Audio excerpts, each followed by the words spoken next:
Assalamualaikum warahmatullahi wabarakatuh. Perkenalkan, saya Ani Kurniawati dari TK Trisula 1 Kota Kediri. Kali ini saya akan menyebarkan pemahaman Merdeka Belajar sebagai aksi nyata saya terhadap pemahaman pada topik Merdeka Belajar.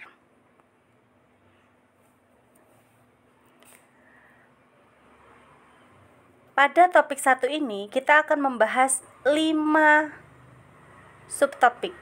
Di antaranya, mengenali dan memahami diri sebagai pendidik, mendidik dan mengajar, mendampingi murid dengan utuh dan menyeluruh, mendidik dan melatih kecerdasan budi pekerti, pendidikan yang mengantarkan keselamatan dan kebahagiaan. Pada topik 1, kita diajak untuk mengenali dan memahami diri sebagai pendidik. Pendidik harus mengenal karakteristik dan kebutuhan peserta didik sehingga mampu mengenali kekuatan dan kelemahan diri sebagai manusia yang merdeka untuk terus belajar.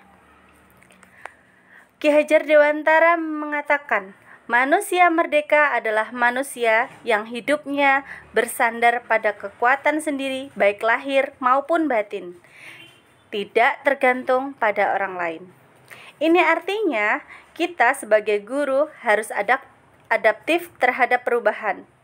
Perlu menyelaraskan peran pendidik yang relevan dengan konteks murid dan zaman. Jangan sampai kita menjadi guru yang ketinggalan zaman dan menutup diri untuk perubahan. Sebagai guru, kita harus bertutur kata lembut kepada murid dan memotivasi mereka untuk gemar dan senang belajar.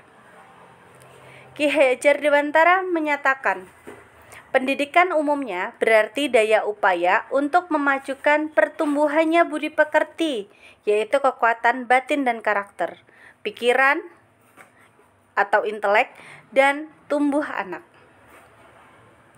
Seorang guru tanpa sadar telah membentuk masyarakat, membentuk budaya masa depan lewat murid-muridnya. Ki Hajar Dewantara menyatakan, kehidupan kita saat ini adalah buah dari pendidikan yang kita terima saat kita masih anak-anak. Nah, di topik 2 kita akan membahas mendidik dan mengajar. Pengajaran merupakan satu bagian dari pendidikan. Pendidikan tidak hanya berbentuk pengajaran yang memberikan pengetahuan kepada murid, tapi juga mendidik keterampilan berpikir, mengembangkan kecerdasan batin, dan melancarkan hidupnya. Ki Hajar Dewantara mengeluarkan sistem Among, yaitu ing ngarso sung tulodo, ing madya mahon karso tuturi handayani, yang artinya seorang guru haruslah memberi contoh yang baik. Seorang guru harus memberi semangat pada murid. Seorang guru harus memberikan dorongan atau menjadikan murid itu mandiri. Untuk itu, pendidikan harus memenuhi kebutuhan murid, yaitu kebutuhan lahir dan batin agar menjadi manusia yang seutuhnya. Pada topik 3, yaitu mendampingi murid dengan utuh dan menyeluruh. Nah, kodrat murid ada 3, di antaranya kodrat keadaan merupakan bagian yang tidak terpisah dari dasar pendidikan murid. Yang kedua, kodrat alam berkaitan dengan sifat dan bentuk lingkungan di mana mereka berada. Yang ketiga, kodrat zaman, bagian dasar pendidikan murid yang berhubungan dengan isi dan irama.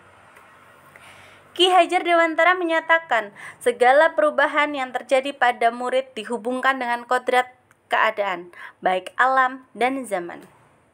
Ki Hajar Dewantara juga menerapkan azas trikon, yaitu continue, yang artinya kemajuan kebudayaan merupakan keharusan lanjutan langsung dari kebudayaan itu. Konvergen, yaitu kebudayaan menuju arah kesatuan kebudayaan dunia atau kemanusiaan. Dan konsentris, yaitu kebudayaan harus mempunyai karakter dan sifat kepribadian sendiri sebagai pusatnya dalam lingkungan kebudayaan dunia. Topik 4. Mendidik dan melatih kecerdasan budi pekerti. Budi pekerti adalah kemampuan kodrat manusia atau individu yang berkaitan dengan bagian biologis dan berperan menentukan karakter seseorang. Itu adalah kutipan dari Ki Hajar Dewantara. Keluarga merupakan tempat utama yang paling baik dalam melatih karakter anak. Pendidik turut serta berperan membantu anak untuk menemukan kecerdasan budi pekerti dengan tuntunan dan teladan yang sesuai dengan kebutuhan. Teori konvergensi ada 2, yaitu teori tabula rasa, kodrat anak baik ibarat kertas kosong yang dapat diisi dan ditulis oleh pendidik. Yang kedua, teori negativis, yaitu kodrat anak ibarat secari kertas yang sudah terisi penuh dengan berbagai macam coretan dan tulisan. Di topik 5, pendidikan yang mengantarkan keselamatan dan kebahagiaan. Yang pertama, fungsi pendidikan adalah mengantarkan anak didiknya agar siap hidup dan mampu mengisi zamannya. Yang kedua, seorang guru tidak hanya mengajarkan ilmu pengetahuan saja, tetapi juga membimbing dan memantau anak didiknya untuk mencapai pemahaman yang bermakna. Yang ketiga, peran dan kerjasama yang baik antara keluarga, sekolah, dan masyarakat sekitar sangat diperlukan agar pendidikan dapat mengantarkan anak-anak kita selamat dan bahagia. Demikianlah penjelasan tentang penyebaran makna Merdeka Belajar. Untuk itu, saya memohon umpan balik dari rekan guru semua untuk mengisi link yang ada di deskripsi.